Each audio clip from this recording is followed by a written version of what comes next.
Côte d'Ivoire, the world's largest cocoa producer, is gearing up for a presidential election on October 2025. This election is significant, folks. It's a test for the West African nation's stability. The country is still healing from the scars of past conflicts, particularly the 2010 to 2011 post-election crisis. Remember that? It was a mess. Thousands were killed and the country was on the brink. The world is watching to see if Côte d'Ivoire can hold a peaceful and credible election this time around. The stakes are high. Democracy is on the line. The Ivorian people deserve a fair chance to choose their leader. But there are concerns, my friends, serious concerns. There are whispers of potential manipulation. The integrity of the Independent Electoral Commission, the CEI, is being questioned. And when you have doubts about the referee, you start to worry about the whole game, right? Stay tuned, because in this piece, we're going deep into the heart of the Ivorian election. We'll examine the role of the CEI, the key players, and the challenges facing this beautiful nation. It's going to be a bumpy ride. Alright, people, let's talk about the CEI. They are the referees of this election. Their job? To make sure the game is played fair and square. But some people are saying the CEI is playing favorites. There are concerns about their impartiality and transparency. See, the Catholic Church, they've been pretty vocal. They've called for impartiality, truth, and transparency from the CEI.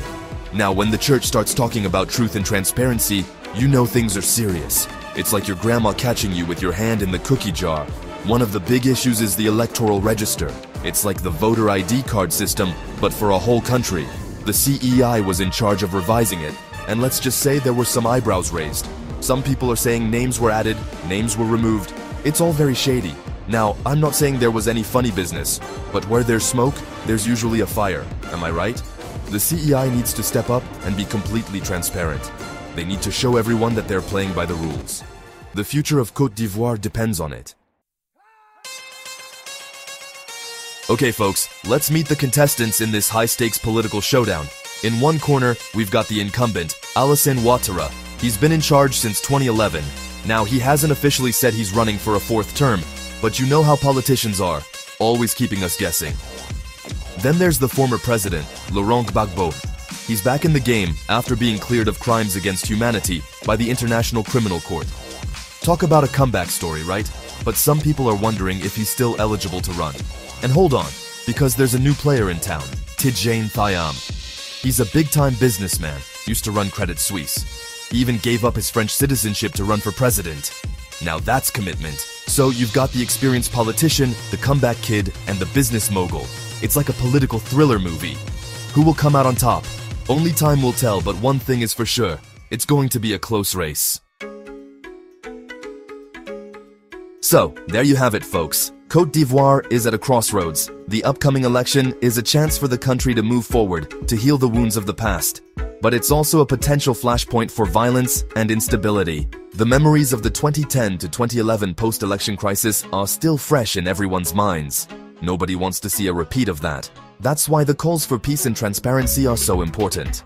The Catholic Church, civil society groups, even the international community, they're all urging for calm and restraint. They're saying, hey, let's have a fair election. Let's respect the results. Let's not burn the place down if our guy doesn't win.